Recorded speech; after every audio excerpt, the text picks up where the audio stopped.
Welkom graad 9 leerders en opvoeders.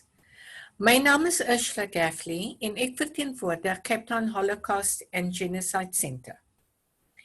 In hierdie leseenhede dek ons die gedeelte van graad 9 geskiedenisleerplan oor die volgende eenhede. Die mislukking van die Weimar Republiek van Duitsland, die opkoms van Nazi-Duitsland, die aanvang van die Tweede Wêreldoorlog, die ondervindinge van mense in die besette gebiede, die Holocaust en die weerstands- en reddingsbewegings gedurende die Tweede Wêreldoorlog. Ons begin hierdie eenheid met 'n stelling, graad 9. Elke Jood was 'n slagoffer, maar nie elke slagoffer was 'n Jood nie. Dit beteken eenvoudig dat die Natsies besluit het om elke Joodse man, vrou en kind in Europa gedurende daardie tydstip te vermoor of op een of ander manier van hulle ontslae te raak.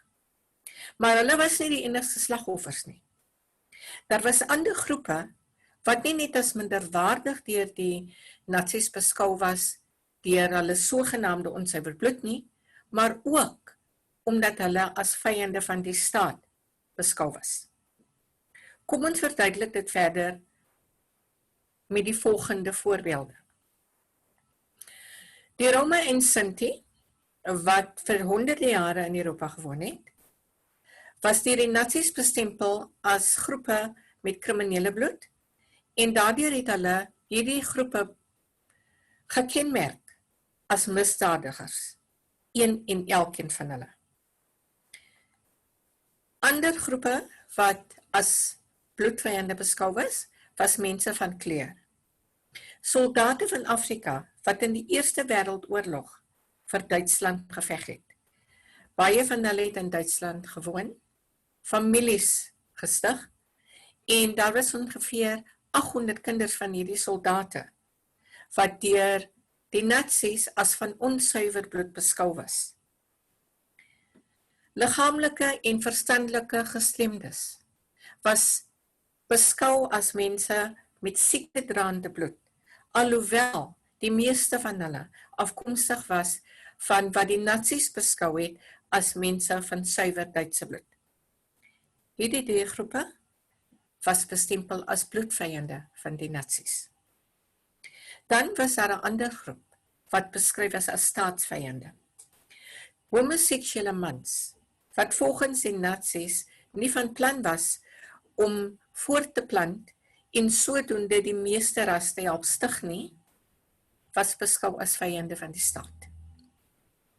Jehovah's getuienis as gevolg van 'n geloofsoortuiging het geweier om oorlog te voer en ook om 'n eed van lojaliteit aan Adolf Hitler te teken, aangesien hulle eerste lojaliteit net aan God verskuldig was.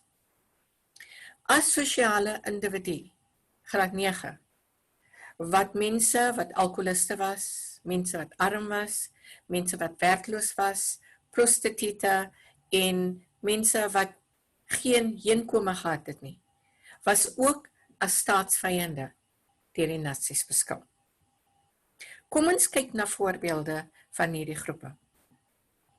Die Roma en Sinti, wat volgens die Natsies bloedvyande was as gevolg van hulle sogenaamde kriminele bloed. Ons sien hier foto's van hulle. Kom ons kyk na die werklike feite. Die Bamberger familie, wat 'n reeks teaters in Duitsland gehad het, was 'n standvastige gedeelte van die Duitse bevolking. Josef Traumann, wat 'n Duitse middelgewig bokskampioen in Duitsland was ook beskou as 'n bloedvyand. Hierdie teorie van die Natsies was blaatant onwaar en vals. 98% van die Roma en Sinti was standvastige burgers van Duitsland. 2% van hulle het deur die land gereis om hulle beroepe te beoefen. En die stelling van die Natsies dat hulle almal misdadigers sou word, was absoluut onwaar. Mense van kleur, soldate van Afrika van die Eerste Wêreldoorlog en hulle kinders, waarvan daar ongeveer 800 van hulle in Duitsland was, was ook bestempel as bloedvyande. Hierdie jong dame in die middel was een van die honderde van kinders van soldate van Afrika wat gesteriliseer is. Hierdie jong man op die ouderdom van 15, ook 'n afstammeling van 'n soldaat van Afrika, was in 'n konsentrasiekamp geplaas. Hy het die Tweede Wêreldoorlog oorleef en hy het sy lewe spandeer om mense bewus te maak van sy ondervindinge onder die Nazis. Hy het volwassenes en skoolkinders toegespreek en sy ondervindinge met hulle gedeel. Sy naam was Gert Schramm. Die ander groep, mense met liggaamlike en verstandelike gestremdhede.